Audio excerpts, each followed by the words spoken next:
Et tout de suite, pour commencer cette émission, nous sommes en présence de Jérôme Deligne, qui est directeur marketing et communication de Castorama. Bonjour Jérôme. Bonjour Sybille. Merci beaucoup d'être avec nous.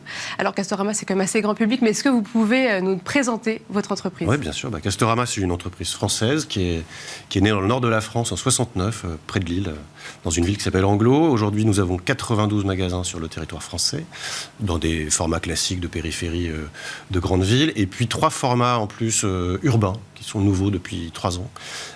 Lille, le Valois, les Lilas, donc des formats plus petits, plus urbains, plus proches encore des consommateurs. Alors ça fait une bonne décennie que vous travaillez sur votre identité sonore. Est-ce que vous pouvez nous expliquer comment vous l'avez construite ? L'idée, c'était de venir vraiment compléter l'actif de la marque, en fait, par une identité qui ne soit pas que graphique. C'est souvent le sujet. On va toujours travailler une marque sous l'angle graphique, tonalité, tone of voice, etc. C'était de rajouter quelque chose et surtout de montrer que, par ce biais-là, que le bricolage, l'amélioration de la maison, ce n'était pas qu'un sujet réservé aux garçons, experts, très virils. Voilà, on aurait pu partir sur des choses très techno, très dures, très métallique. On est plutôt parti sur quelque chose de plus féminin, plus gai, plus enjoué. Justement, alors on va l'écouter tout de suite. C'est vrai, c'est très frais. C'était ça l'objectif ? C'était ça l'objectif. Alors, c'est le nom de code, il s'appelle le Pala Pala. Vous l'avez entendu. Ah oui. Et bien justement, il y a une récente étude de Tuluna Harris Interactive qui montre que la signature sonore de Castorama est aujourd'hui très bien identifiée, toujours très performante. Comment vous l'utilisez dans votre communication ?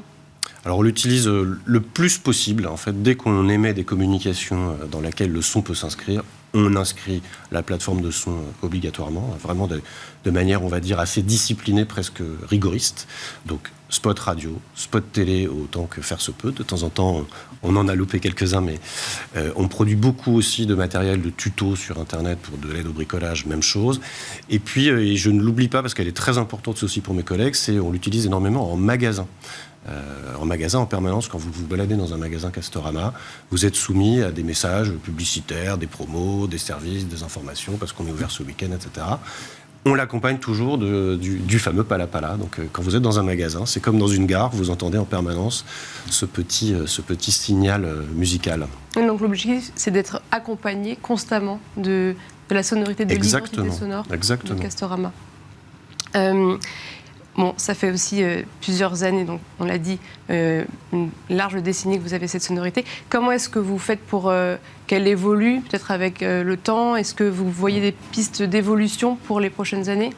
Objectivement, elle me convient plutôt bien. Alors on l'a modifiée un peu au fil de l'eau, ça existe depuis 13 ans, je crois. Donc il y a eu quelques petites adaptations, modernisations, on la remet un petit peu au goût du jour, mais surtout on garde la mélodie, la tonalité, ce côté frais, enjoué. Et en même temps, très engagé et très engageant finalement. Ça donne envie de faire des travaux. La mettre au goût du jour, par exemple, qu'est-ce que vous avez senti durant la dernière décennie qu'il fallait adapter ? C'est plutôt s'adapter, on va dire, aux musiques du moment. Donc un côté peut-être un peu plus électro, un peu plus, un peu moins de guitare, un peu plus d'électro. Voilà, c'est vraiment du micro-détail. Et Michael, alors merci de nous accompagner avec votre regard d'expert. Quels enseignements on peut tirer de l'exemple de Castorama ? Dans l'exemple Castorama, il y a 3 choses qui me semblent intéressantes à noter. D'abord, c'est la création elle-même. Elle a une forte personnalité. Et puis, comme vous l'avez précisé, elle raconte quelque chose qui fait du bien à la marque. Le bricolage, c'est pas une histoire de perceuse. Et vous disiez qu'il n'y avait pas de métal comme dans beaucoup de marques du secteur. Cette capacité qu'a eu Castorama à se distinguer avec cette identité sonore, finalement, elle fait du bien à la marque. La deuxième chose qui me semble assez remarquable, et c'est une leçon pour pas mal de marques, c'est qu'il y a un bénéfice à faire preuve à la fois de rigueur, de discipline, sur l'ensemble de ces points de contact, mais aussi dans la durée. Quand on regarde les études dont vous parliez, finalement, un des grands bénéfices pour Castorama, c'est de se rendre compte que dans la durée, la marque a créé un patrimoine musical dont rêvent beaucoup de marques. Quand on a un patrimoine musical, ça veut dire que n'importe quelle campagne, il suffit de lui ajouter cet élément d'identification et tout de suite, la capacité d'interpellation, vous gagnez de l'attention et vous gagnez de l'engagement. Le mot engageant que vous utilisez, pour moi, c'est un élément clé de cette identité sonore. La troisième chose, et je pense que c'est au bout du compte ce qui va importer, c'est qu'on le voit là aussi dans pas mal d'études, mais on le ressent assez simplement, c'est un avantage concurrentiel. un des grands concurrents de Castorama, c'est Leroy Merlin, qui a aussi son identité sonore. Eh bien, on voit qu'il n'y a pas exactement la même discipline.